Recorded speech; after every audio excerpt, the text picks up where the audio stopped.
and we are moving into the next portion of the show, which is 𝙬𝙬𝙬𝙬. We see our first awesomely random position here, Amon. This is fun.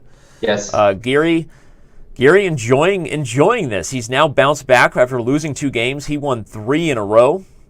Giri has a lead at the end of the 5-2 portion with a 4.5 to 3.5 score. If you're ever wondering what the total score is, everybody, you can look at this little number right next to the pictures of the players.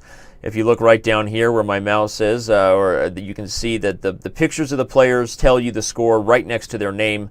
Of course, we also show the scoreboard regularly, but Giri's smiling about something. Nobody knows what, but maybe just the fact that he's enjoying, he's issuing the comeback. Yeah. I think a lot of people are surprised by the fact that Giri is doing this well, because it started out the way a lot of people may have said, oh, you know, this is kind of how we thought the match would go. But he's changing everybody's minds. The last couple games have honestly been extremely impressive technique-wise by Giri, and just showing slightly better understanding of the positions that Wesley was going for thematic ideas, but Giri just knew them a little bit deeper, knew that they might be ineffective at the end of the calculation, and small stuff like that. Yep. Indeed. 𝙬𝙬𝙬𝙬, Danny? I can't tell. I know. This is about the weirdest 𝙬𝙬𝙬𝙬 position we've seen. I mean, this is not every day you see a position that in 𝙬𝙬𝙬𝙬 that looks so normal. It starts out weird, everybody. If you remember, this was the starting position for all the pieces. But if you look at it now, you wouldn't know, right? It looks like just a normal sort of almost a ready position here. I thought, Danny, now that I'm looking at it, that Giri was giggling because the position turned into a chess game within like 4 moves. Yeah. I'm not sure if that's true, but it is kind of funny. You're getting ready for, like, you know, okay, maybe I have to spend a minute in the opening, have to understand tricks, and then you're castled, and it's just a normal like draw by like a couple moves. Draw by hedgehog. This looks very similar to what a hedgehog position you can get with white having a space advantage, the pawn on c4 versus the pawn on d6, and maybe that means the d6 pawn becomes weak. But the truth is, other than that, black really doesn't have a lot of problems, which makes these positions kind of straightforward. Right. So plays e4. Wesley plays e4. He's enjoying his space advantage currently with the 2 pawns in the center versus the d6 pawn. But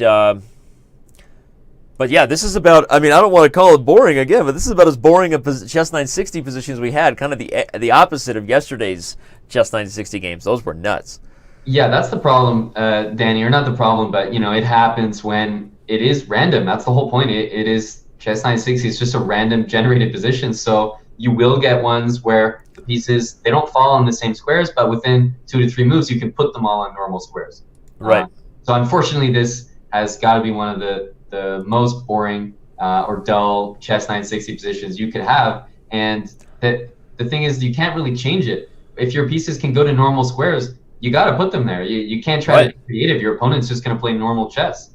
Right. No, if you're close to a classical position, your best chance, there's a reason why classical chess is what it is, right? I mean, you know, we got to control the center. You have to put your pieces on active squares. Those sort of principles don't change just because you have a different starting position. So if they're in weird spots and you quickly get them to their most active, natural developing squares, good for you. And that was what both players were able to do here. I mean, literally, this is no longer a 𝙬𝙬𝙬𝙬 game. Like, there's not a single factor about this position that suggests an odd start. And by the time we got to the game, or even got to commentating it, or trying to delve into how interesting it might be, no, it was basically a double fianchetto symmetrical position by then. Well, and on that note, let's remind everybody what the score is, right? So after falling down by 2 games, Anish Giri quickly struck back, winning the next 3 in a row, and we have a match. We haven't seen a back in the fourth. Sorry, not back and the fourth. We haven't never seen a back and the fourth. We haven't seen a back and forth match like this, Amon, in a little while. I mean, this is it's fun when you see the score and lead changes, right? You can always tell how equally matched teams are, like in basketball, by how many times you see a lead change in the game. And in this case, we've already seen a couple lead changes. So I expect this to remain a very, very close match, and the people will be getting their money's worth before the day is through here. Yeah, because it's all about pretty much momentum swings. Like, that's why when you watch like a basketball game, that the lead would change because teams should play better in certain moments of the game. When you know, some guy keeps scoring, you know, it motivates the whole team. So, you know, Giri's put some wins together, and it's definitely motivated him. And earlier, Wesley was putting some wins together at the start. So it really has been a back and forth match. And I think the most reasonable result is a draw from this game. Although, as is typical, White has a small edge in every hedgehog position just from that space advantage, which is just everlasting. So if anything, I would say Wesley has little to no chance of losing here with pressure on d6 and b5. But if Giri can hold the draw, look at that. He comes out ahead after the 5-2 portion as, maybe not a clear, but definitely an underdog. Yeah, for sure. And I'm surprised to see it have gone the way that it did. I mean, I'll be curious to see what happens as the time controls speed up. Who will be better with less time on the clock, not just in chess moves, but in the practical factors, other things like mouse speed. But okay, d5 is played. Giri down a minute on time. As you said, Wesley is probably the only one with a chance to win if anybody does. I expect him to now play rook f to d1. Yep, and he does it before I can highlight it. He's going to maintain a small edge here playing against these weak pawns, but probably not enough unless I thought maybe he could justify a5 there, Amon, and kind of sneak by the trade of the b pawns and not worry so much about the discovered check, but he didn't. I wondered if a5 was a chance, but I guess he can do it anyway, right? Because the pawn's pinned to the queen, so he may get a5 next. I think you're right that he is going for a5. Like, that's definitely the move. And now that the queen's out of the way, I'm sure he's going to play a5, or he's going to leave it there and get himself a passed a pawn. The nice thing about this position for White is that you're permanently protecting the king on g2 from the discovered attacks with d4 by having a rook on d4. So Black has got to go for counterplay. He's got to go for rook c2, queen f6, try to get maybe h4 in there, whereas White just has a clear plan of protected passed a pawn, and most endgames are good for White. I expect Wesley to deal with h5 by just playing h4, and again, he plays it right before I can highlight it, but promise I was guessing that move. And part of the reason is there's just no reason to allow that counterplay, and as Amon said, if Black has to kind of be all in with this plan of the queen coming over and the rook coming to c2, well, that probably risks the other pawns becoming weak. So, as we said, this was a very equal-looking game to start, sort of a surprising 𝙬𝙬𝙬𝙬, but if anybody can win it, it remains to be Wesley. And I'm liking his chances more and more. Wouldn't it be amazing if he wins? We have a tied match headed into Blitz, and it would be something. I think we're already within that realm. A one-game lead would be really something, because I don't think Anish is going to get this win. He may draw. Yeah, but Seven, I think, is he looking at rook c4 as an idea here? That's a really interesting little trick, everybody. The rook there would create a whole bunch of chaos, and Wesley says, I'm not interested in that, and I'll just come back and protect my rook. He might repeat here with queen a8, unless he can find a better move, but sometimes when your opponent is repeating, and you keep spending time trying to find like a different move, you end up wasting time. That happens to me a lot, but he's gone for rook c2, typical. That pawn on d5, honestly, doesn't really matter. And I guess he's going to go for rook c5 here, and he might get into an endgame down a pawn if that's his plan.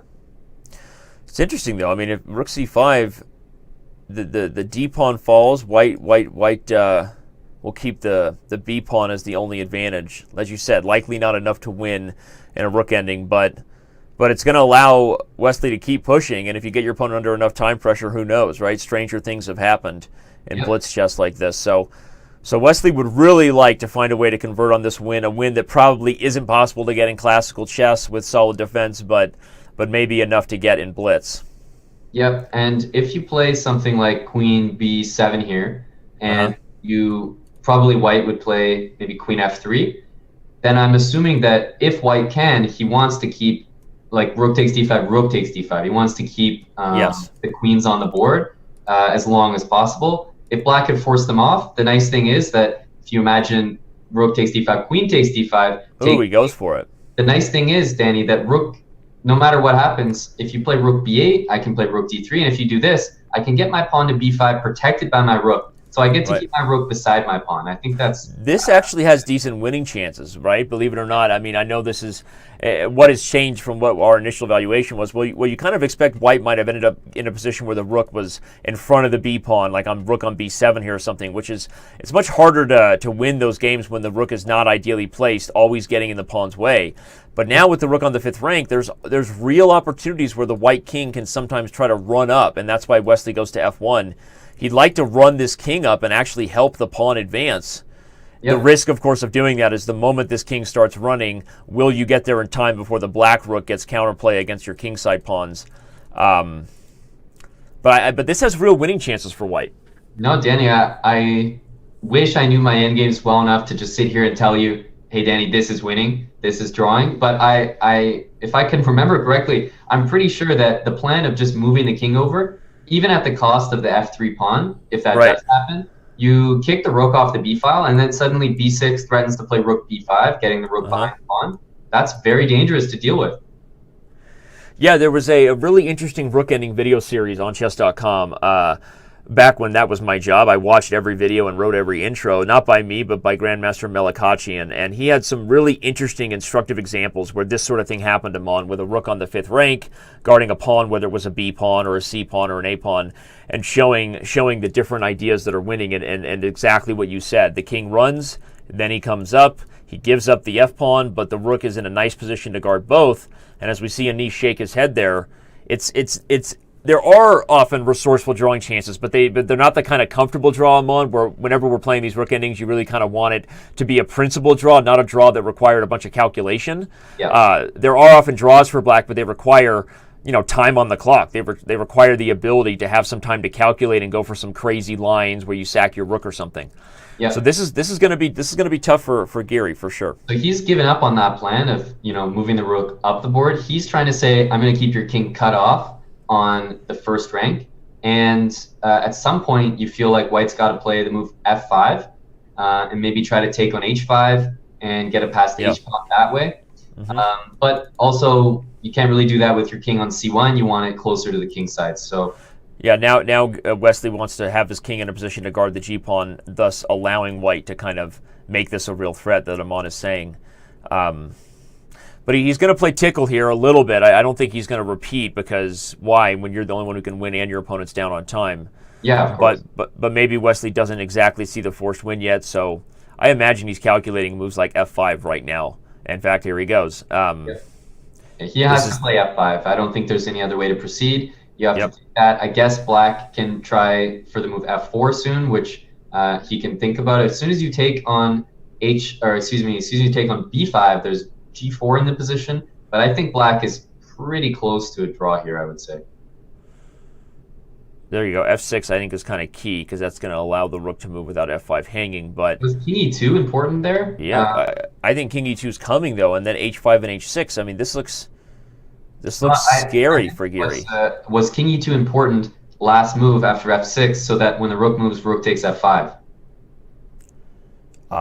So but maybe he's done it anyway. I'm not sure, but after f6, you're saying king e2 with tempo. That could have been really interesting.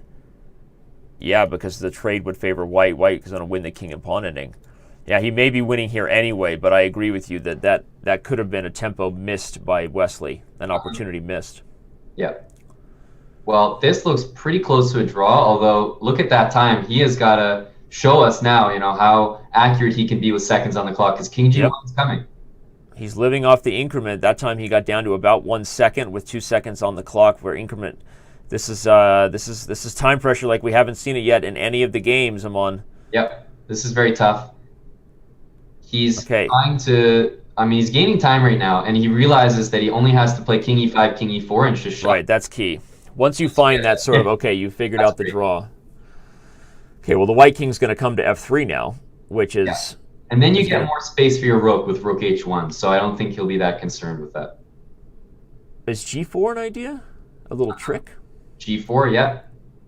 g4, rook g5, h7, rook takes g4, king h3? Yeah, I don't know if he sees that, but that looks really good. That was. I don't know if he saw this little trick, but that might have been. You almost have to play rook h4, I think.